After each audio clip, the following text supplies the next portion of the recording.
Welcome back to Beyond the Box Score. Week 10 of the NFL season kicks off with Thursday Night Football featuring the Denver Broncos hosting the Las Vegas Raiders.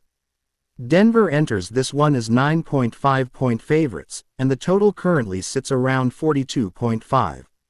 These two teams are heading in completely different directions right now. Denver comes in riding 6 straight wins, now sitting at 7-2 and leading the AFC West. Their defense has found rhythm, the offense has shown flashes of balance, and they're starting to look like a legitimate playoff contender. On the other hand, the Raiders have slipped to 2-6, bottom of the same division, and are coming off another tough overtime loss against Jacksonville. While the Texans' injury situation with C.J. Stroud last week did cast some doubt on Denver's win, it's still worth giving them credit for pulling out a gritty 18-5 victory. Looking at injuries, the Broncos have several key names to monitor. Pat Surtain missed last week's game and remains questionable. That's significant because his presence completely changes Denver's defensive scheme. Safety Brandon Jones and corner Riley Moss are also questionable, while kicker Will Lutz missed Tuesday's practice due to illness, something that could affect the kicking game if he's not cleared.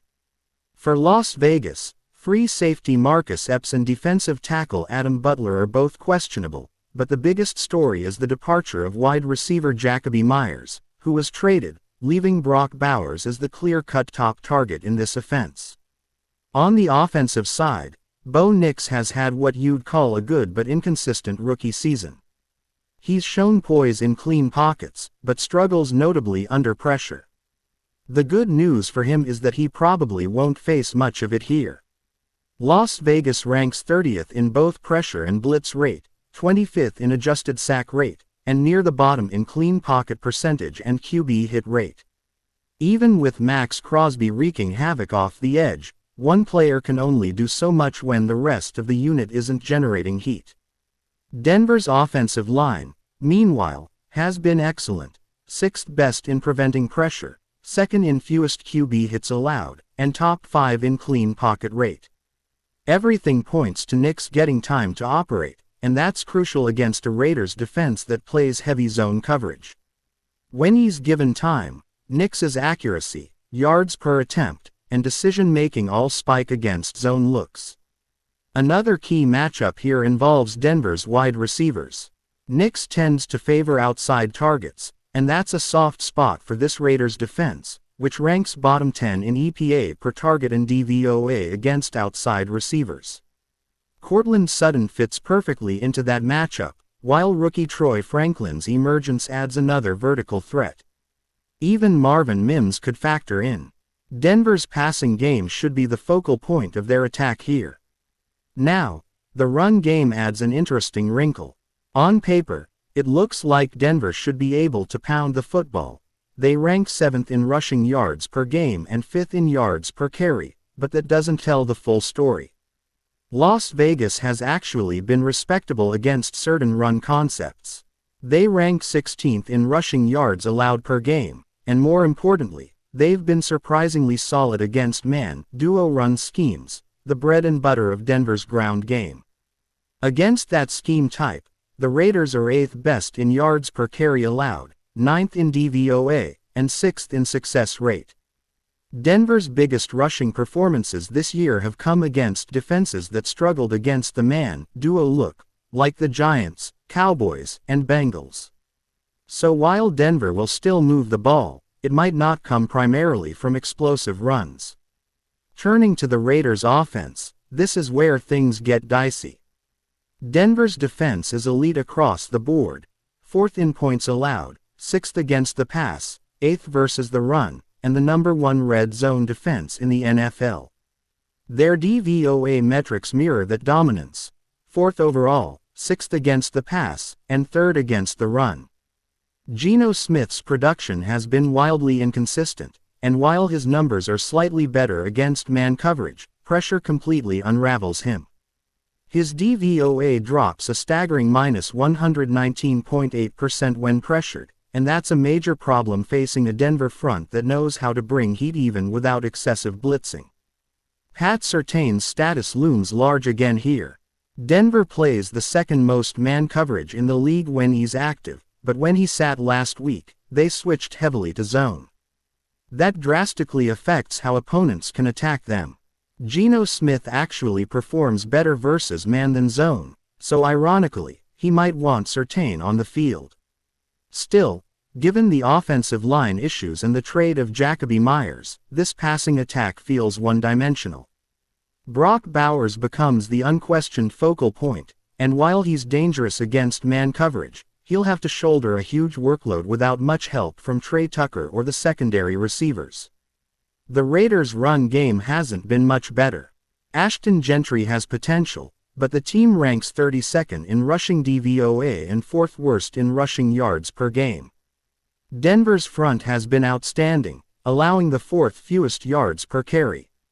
That said, Las Vegas runs the inside zone concept at one of the highest rates in the league, 4th most overall, and that's one small area where Denver shows vulnerability. They're middle of the pack in yards per carry allowed against inside zone, 8th worst in EPA per attempt, and 5th worst in DVOA versus that specific run type. So there might be a narrow path for Gentry to find success if the Raiders stay committed to that scheme.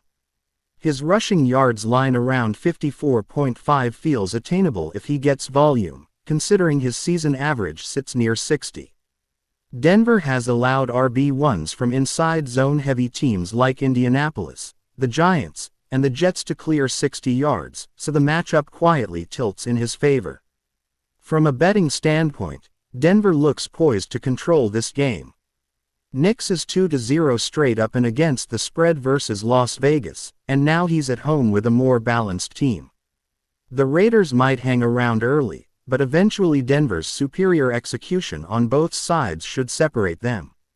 The Broncos have the 8th best red zone offense in the league, and they're facing a Raiders defense that sits bottom half in red zone stops while their own offense ranks near the bottom in red zone efficiency. Over 4 quarters, that difference matters. The spread at -9.5 feels efficient. Denver probably wins by around 9 to 10 points, but the total of 42.5 offers more intrigue. If Denver dictates pace through the air, there's a clearer path to an over. The Broncos could easily put up around 26 points, and if the Raiders muster 17 of their own, the over would hit. Given the projected game script, there are simply more ways for this to go over than under. In the prop market, a few angles stand out. Starting with Ashton Gentry, his rushing line near 54.5 and receiving line around 15.5 both carry value. With Myers gone, Gentry has become the 3rd most targeted option in this offense, and his receiving yard total could be cleared on just a couple of checkdowns. His average of 3.9 yards per carry also suggests that 15 rush attempts, his projected volume, would be enough to push him past that rushing mark if efficiency holds. For Denver, Bo Nix's passing props look appealing. His yardage sits around 209.5, his passing touchdowns at 1.5, and completions near 20.5, all reachable marks. Based on how clean his pockets should be, he's cleared those completion totals in 5 of 9 games, and in 3 of 4 home contests. Even in games where Denver has led comfortably, he's been efficient enough to rack up stats early.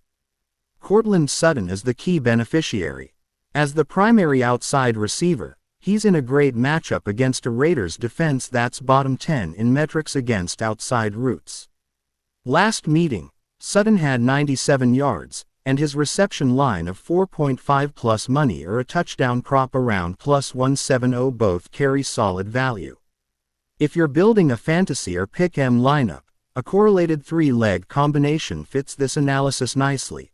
Ashton Gentry over 75.5 combined rushing and receiving yards, Bo Nix over 20.5 completions, and Courtland Sutton over 4.5 receptions. It aligns with the game script of Denver controlling through the pass while Gentry handles volume underneath for Las Vegas. In short, Denver should keep their hot streak rolling. Their defense is suffocating, their quarterback should be comfortable, and the Raiders' offensive inconsistencies likely keep them from keeping pace. Expect Denver to pull away in the second half behind efficient quarterback play and a passing attack that exposes Las Vegas' secondary. The line is sharp, but the over makes sense given the offensive dynamics. If you enjoyed this breakdown, make sure to hit that like button, subscribe to Beyond the Box Score, and turn on notifications so you never miss our weekly NFL picks and predictions. Drop your thoughts and score predictions in the comments. Who do you think takes this one on Thursday night?